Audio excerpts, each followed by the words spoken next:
ci actualité mën nañu ko rek daal di tàmbalee ak l'actualité la plus récente wala boog l'actualité bi nga xam ne jamono ji moo lëmbee réew mi di le cas Badara Gadiaga bi nga xam ne nag daal di nañ koy placer sous mandat de dépôt léegi fi procureur jaaroon rek la juge d'instruction bi moom itam daal di jaar la ñu gàll ci ndoddam nag di diffusion de fausses nouvelles discours contrainte aux bonnes mœurs waaye tamit li nga xamante ne moom mooy offense à une personne qui partage wala boog qui exerce les mêmes prérogatives que le chef de l'État waaye tamit am na boo xam ne daal dinañ ko ci gàll itam ci ndoddam dina réception wala boog incitation wala sollicitation de dons yi nga xamante ne en vue de faire une propagande la ngir nag daal di pouvant compromettre li nga xamante ne mooy la sécurité publique Tange loolu mooy li nga xam ne moom la ñuy toppee kii di Badara Gadiaga balaa ñuy joxe invité bi kàddu. waaw Fatou je crois que Badara loolu lañ koy toppee ñun ñëpp bi ñu xëyee loolu la ñuy jàngatoo. je crois que liñ ci waroon wax def ko ci ay analyse def nañ ko. donc dañuy bàyyi suñu doyen en tant que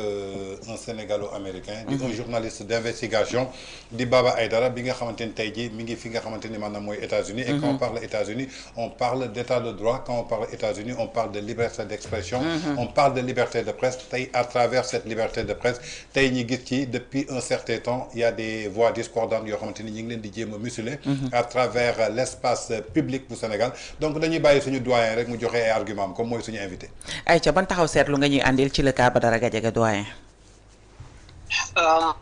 merci Tange ci ni ma joxe kii bi encore merci une fois bon xam nga le cas de Badara Gadiaga dafay résumé ci li nga xam ni. dama ko yàggee wax le premier ministre dafa bëgg yore Sénégal ci yorin bi nga xam ni daf ko basé wu tourner que autour de l'affaire Adji Sarr quand je dis daf ko tourner sur l'affaire Adji Sarr mooy képp ku wax ci mbirum Adji Sarr te li ngay wax nekkul lu nekk ci booram kooku dañ ko war a effacer kooku dañ war a dal ci kaw et du coup la gestion du pays daf ko fa bëgg yor autour de l'affaire Adji Sarr képp ku mosoon génn ci mbedd mi di ko xeexal képp ki nga xam ne dem nga ci plateau yi di ko xeexal yow yaa war a am nomination yi yaa war a occuper poste yi et malheureusement ñi ci daan nekk ci mbedd mi di rey seen bopp di xeex di ki nangam ont un niveau très limité ñoo ngi dem occuper yenn postes yi loolu moom mooy indi problème gestion bii nga am maintenant sur le cas Badara Gadiaga en tant que tel le cas de Badara Gadiaga c'est la suite logique quand je dis c'est la suite logique parce que dafa am ay arrestation yu fi am kooku dafay neex premier ministre bi ni arrêté ko dem na ci assemblée mu ni ñi fi nekk chroniqueur yeeg yooyu dinañu leen effacer lan moo ci topp ñi gis arrestation yi nu mu jàllañoo gis fi kaawu ñoom Abdou Nguer ñu gis fi kaawu Moustapha Diakhaté Bachir Fofana ni indi léegi mbirum Badara Gadiaga ce qui fait mal mooy toujours dañ lay arrêter ci benn fait bu ñu xamee ni fait bi du lu taxaw ni dafa ndàkk ni wut luñ ciy yokk pour mën ko corser ko pour mën am lu ñu mën teg ci table bi ndax ki indi wax ji ci émission bi kooku entendre nañ ko te pourtant bàyyi nañ ko mu dem te moom moo indi wax ji beaucoup plus grave premier ministre bi daf ko féliciter muy Amadou Ba ni nga wax noonu la mais le répondant comme dafa jël le contre-pied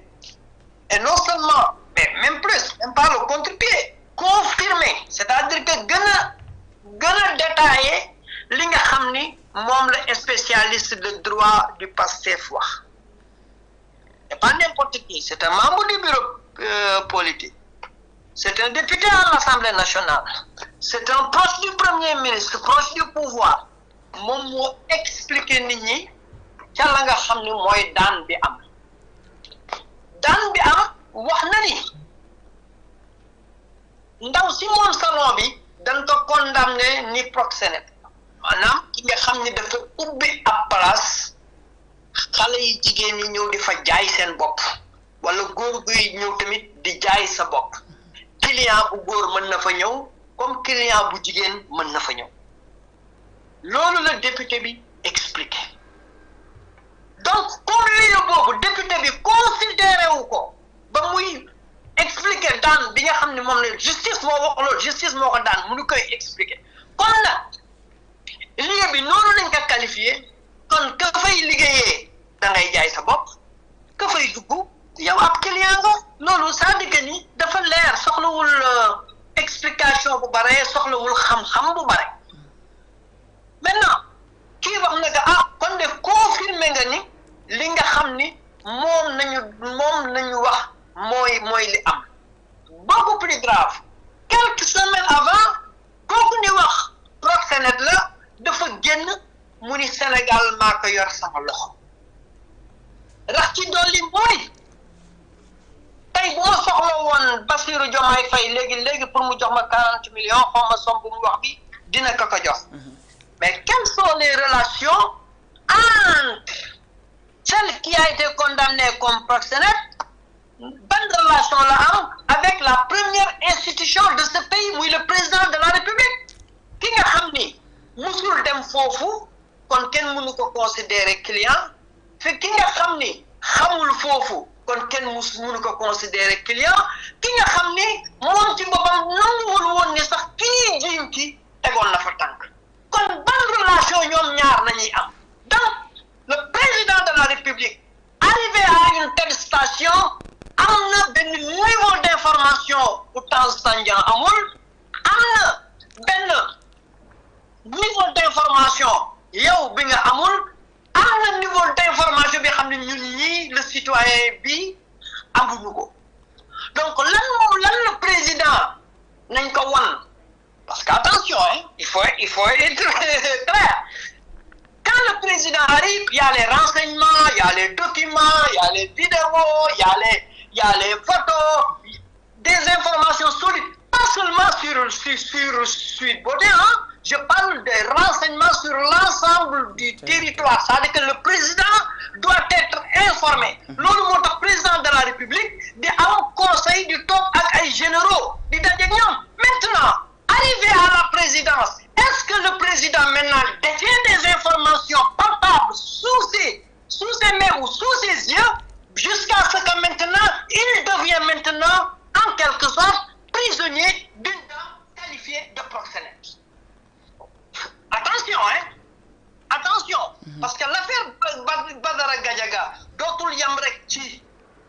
tooñ liberté d'expression mais fu mu nekk ni c'est une menace à la démocratie c'est une menace à la liberté d'expression gis nga liberté ci Sénégal ci jamono Idi Amin nañu tollool di tëj nit ñi ci opinion surtout dañuy bàyyi ñi yóbbu ñi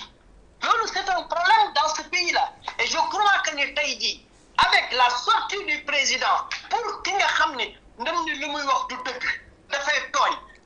wala jàngul wala nangam mu dem ba jusqu'à ce que le premier ministre di def une rencontre avec la presse mais waa ji bu jàngoon kon musiba am bu jàngoon musiba am bu la nekkee di jàngul bu la nekkee di xamul dara te loolu ay jiñ la rek amul daay ay jiñ la comme ni mu ko waxee da ngeen ma jiiñ kii dañ ko condamné deux choses différentes yéen da ngeen ma jiiñ waaye kii dañ ko condamné kon tey jii bu ñuy teg dara ci loxo lanu condamné nañuy tax parce que li ñu jiiñ ba léegi kenn mënul wax ni lii am na wala amul ab jiiñ la juge bi rek moo ñuy wax am na wala amul mais malheureusement tey jii li am ni dafay fausser même avec l'arrestation des Bachir nga defante ci ak ñoom Abou Nguer dafay indi fausser la première déclaration du président de la République arrivé au pouvoir lan la waxoon dafa ni woon les lanceurs d'alerte dañ leen di protéger loolu kaddu la bi nga xam ni c'est la première institution qui parle waxu njiitum réew du waxu bopp koñ du wér la dañ ciy taxaw dafa nekk garantie boo yëkkati yóbbu ci banque lebal la signature am dafay nekk garantie boo yóbbu ci banque lebal la taxawaayam da ngay lu ñuy taxawaay la bi ñuy yóbbu ci banque am confiance yow lebal la c'est pas n'importe qui lu mu représenté mu rëy dañ ko jox juróomi at si sunu àdduna mais tey jii xëy na peut-être dinañ ci ñëw avec la sortie du premier ministre li mu ko wax li mu loolu indi tey jii benn problème donc le cas de Badara Gadiaga